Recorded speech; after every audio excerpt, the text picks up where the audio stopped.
Yes, they are going through a purge department by department.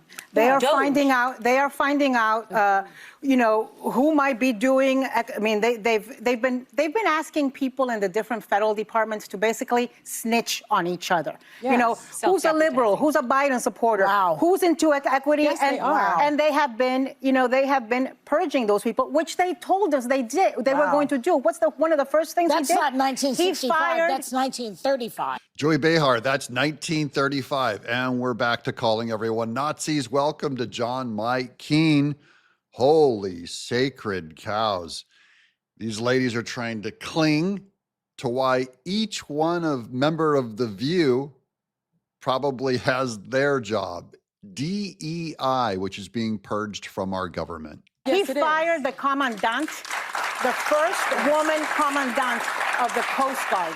He did that on day one. Okay. A woman, not because she was unqualified. We got to go. Because he won. Well, number one, yes, it is because he won. When you win, you get to bring in your values.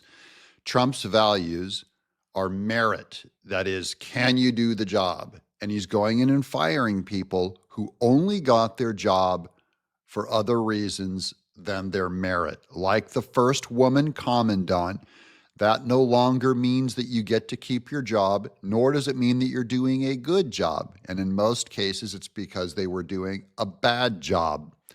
That woman can still get a job if she has merit. Anyone can still get a job at this government if they're good at their job and if they qualify for reasons other than their sex, gender, race. I think this is a really important issue, especially because when we're talking about DEI, we're not talking about a DEI office. We're talking about equal opportunity and inclusion across all offices for all people so that it's more reflective of what America looks like. Don't believe that lie, folks. She said it's for an equal opportunity. That's not what the E in DEI stands for. The word is not equality. It's equity. That's a very different word.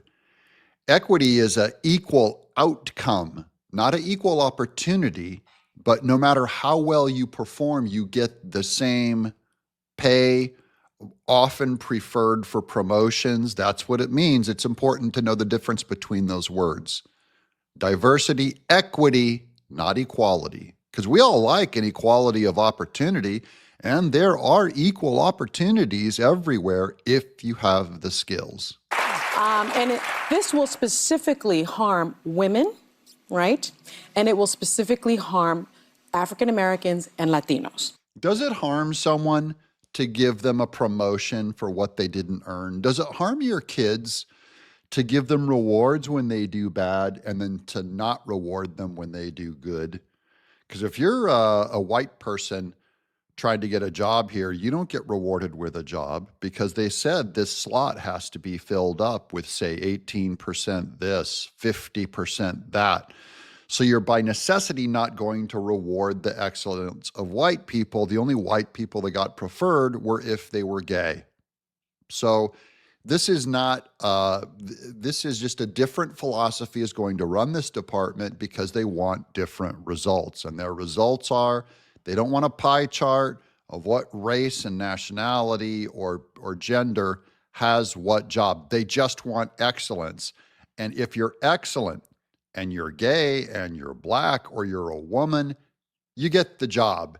You keep it and you get the promotion based on your excellence. That's why this is a huge insult to women, blacks, and gays. They're implying that they're completely qualified and getting canned, or that they can only keep their job if there's this DEI philosophy protecting them because the actual work they do is terrible. They're unqualified. So we're not just talking about black jobs. How about Asians? It will affect Asians as well. And so I think this is really counter to his campaign promises to protect black jobs, because in the federal government, overwhelmingly, black professionals work there. we're talking about over 16%, more than the black population. And so I think what we're facing here is sort of a second nadir, because Woodrow Wilson, back in the day, did the same thing. He resegregated the federal government, leading to a plunge in income for not only black workers, but also for women. And so what we're seeing is an attack, not on necessarily DEI or wokeness. We're seeing an attack on the very fabric of our company, which is opportunity for all, including women. And women, what Whoopi has said often, women were really the most, they gained the most advantages from affirmative action. And so this is a war on women. I think it's a war on people of color. And what we're going to see is a lot of pain, but especially to those communities that need those jobs. Thank you, Joy. That was very helpful. Asians.